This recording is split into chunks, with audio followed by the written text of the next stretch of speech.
안녕하세요. 세무계 도담의 김정환 세무사입니다. 오늘은 저희 수소 사무실로 일본에서 현재 사업을 하고 계시는 부부신데요. 비거주자에 대해서 양도세 절세 상담을 하고자 저희 사무실에 찾아왔습니다. 우선 우리가 비거주자는 양도소득세를 계산할 때 가장 중요한 것이 일가구 1주택에 대한 비과세 규정이 적용이 되지 않습니다. 그리고 장기보유 특별공제에서도 우리가 고가주택에 대해서 표이 즉 8%짜리 장기보유 특별공제를 적용하는데 비거주자는 해당 규정이 적용되지 않죠. 따라서 우리가 만약에 요 절세 플랜을 세울 수 있고 비거주자의 상황을 변경해서 거주자로 갈 수 있다면 거기에 대한 세금 차이는 굉장히 크게 납니다. 그리고 최근에 25년도에 유권 해석 중에서 우리 비거주자인 상태에서 거주자로 전환이 되었다가 장기 보유에 대한 아주 파격적인 혜택을 선물하고 있는 그런 예규가 나왔기 때문에 오늘의 절세 사례는 상당히 이 비거주자분들 중에서 거주자로 한번 다시 돌아와 볼까 하는 생각하는 분들에게 도움이 될 것 같아서 한번 영상을 제작해 보았습니다. 자, 그러면 같이 우리 내용을 보면서 또 설명드려 보겠습니다. 그러면 작성한 포스트를 가지고 한번 설명을 해 드려 보겠습니다. 서두에서 말씀드렸다시피 비거주자 양도세 가장 큰 판단 요소는 1세대 1가구 비과세 그리고 장기보유 특별공제 8%짜리가 적용 불가하다. 이게 가장 중요하겠죠. 그래서 도표로 나타내 봤을 때 거주자는 납세 의무가 이 국내외에 소재하는 모든 자산에 대해서 양도세 납부 의무가 있는 반면에 비거주자는 국내 소재하는 자산에 대해서만 납부 의무가 있습니다. 그리고 비과세 적용은 당연히 거주자는 적용되는데 비거주자는 적용이 배제죠. 그리고 이 원천 납부 의무는 과거에는 있었는데 지금은 법인과의 거래가 아니면 원천 납부 의무는 필요가 없습니다. 그리고 장기보유 특별공제에서 거주자는 1세대 1주택자 적용이 되는데 표의 즉 8%짜리가 적용이 배제된다 이렇게 나와 있습니다. 그리고 우리가 이 비거주자가 되는 경우에는 우리가 특별한 사유에는 이 보유기간이나 요건에 관계없이 비과세를 해주는 규정이 있는데요. 잘 아시는 규정일 겁니다. 해외 이주에서 우리가 이 해외 이주로 출국일 현재 1주택을 보유하는 경우로서 출국일로부터 2년 이내에 양도하는 경우에 한해서는 거주 및 보유기간에 관계없이 양도세를 비과세해 준 규정이 있으니까 이거는 많이들 사용하고 계시죠. 그리고 해외 이주뿐만 아니라 우리가 취약 근무 사기 형편으로 우리가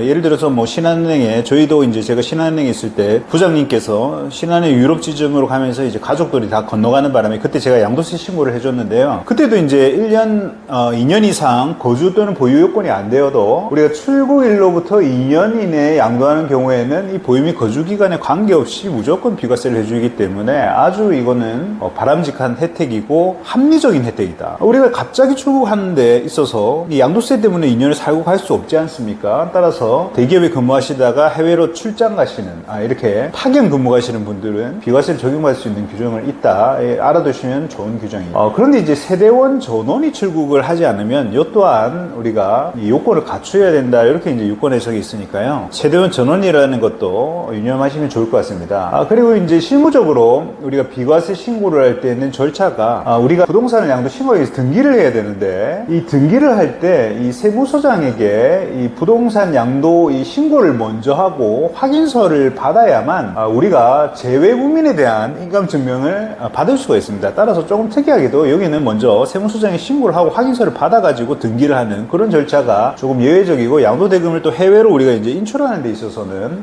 그 세무서장에게 확인서를 받아야만 우리가 부동산 양도대금을 해외로 송금할 수가 있기 때문에 따라서 세무서에서 부동산 매각자금 확인서를 받는 요것에 한해서만 우리가 해외로 송금할 수 있다. 이렇게 이해하시면 될 것 같습니다. 그리고 중요한 것은 비거주자로 전환되는 시점인데요. 이 시점은 국내 바로 주소를 가지고 주민등록 등록을 해버리면 거주자가 되는 것이고 또한 거소를 가졌을 때는 184일 이상이 딱 되는 날 그날이 183일이 되는 날이 비거주자로 전환되는 날이다. 이렇게 이해하시면 됩니다. 그리고 중요한 유권 해석 나온 지가 얼마 안 됐습니다. 이 유권 해석 같은 경우는 2025년 4월 1일 날 나온 유권 해석인데요. 과거에 우리가 이 03년도에 서울 강남구에 있는 원조합원 입주권으로 변경됐다가 비거주자가 된 그런 사례인데 이분은 이런 구주택, 즉 조합은 관리처분인가 결정이 나기 전에 03년 8월 달에 구주택을 취득하였고 이때는 비거주자였습니다. 그러다가 관리처분 인가가 나고 쟁점주택에 대해서 청산금을 납부하고 할 때 요때 이제 거주자로 들어왔다가 다시 비거주자로 간 상황인데요. 그런데 이제 이 부분에 대해서 우리가 그러면 장기보유 특별공제는 거주자가 되었을 때는 아까 말씀드린 바대로 표 2를 적용할 수도 있고 비과세를 적용할 수도 있죠. 그러면 거주자가 적용돼서 비과세를 받고 팔아야 되는데 여기서 아주 우리 납세 의무자들에게 유리하고 굉장히 놀라운 사실은 과거의 부분까지도 양도 당시에 우리가 이 거주자의 요건을 갖추었다면 과거 시점에 대해서도 표의 장특공제를 적용할 때, 즉 03년 8월에 구주택 취득한 시점, 그때부터 우리가 준공된 주택을 완공해서 넘길 때까지 전체 기간에 대해서 구주택은 장특공제를 해주지 않습니까? 거기에 대해서 4%짜리를 거주기간 또는 보유기간에 나누어서 다 해준다는 거죠. 즉 보유기간 같은 경우에는 쭉 03년 8월부터 다 해준다는 것이고, 청산금의 경우는 우리가 관리처분인가 결정이 난 이후의 부분에 대해서는 장특공제를 해주지 않습니까? 그 부분도 당연히 우리가 이 보유를 했기 때문에 전부 다를 해주겠다라는 아주 파워풀한 유권 해석이 나왔다. 그래서 이 부분에 대해서 우리가 지금 현재 거주자를 될 분들은 2년 거주자가 되고 나서 2년 거주 요건을 갖추면 이 조합원 입주권이나 다른 자산들도 원래 당초 취득한 시점부터 기산해서 장특공제를 적용할 수 있다. 요거를 아주 잘 이해하시면은 절세에 많은 도움이 될 것입니다. 따라서 오늘 또 일본에서 우리가 비거주자로 사업을 하시다가 오셔가지고 부동산을 매매하는 데 있어서 처음에 비거주자이기 때문에 비과세가 안 되고 장특공제도 불합리한 부분에 대해서 세금을 돌렸다가 2년간 거주하고 거주자가 되어서 비과세를 12억 초과분에 대해서 우리가 장특공제를 받으면서 계산하니까 세금이 10억 이상 차이가 났습니다. 이렇듯 우리는 이 아는 만큼 절세할 수 있다. 따라서 비거주자도 어려울 게 없습니다. 양도세 전문 우리 세무회계 도담, 세무법인 도담과 함께 하시면은 단연간의 경험을 바탕으로 양도세를 절세할 수 있도록 컨설팅을 짜드리겠습니다. 이상 오늘은 세무회계 도담 김정환 세무사와 비거주자의 양도소득세 절세에 대해서 알아보았습니다. 감사합니다.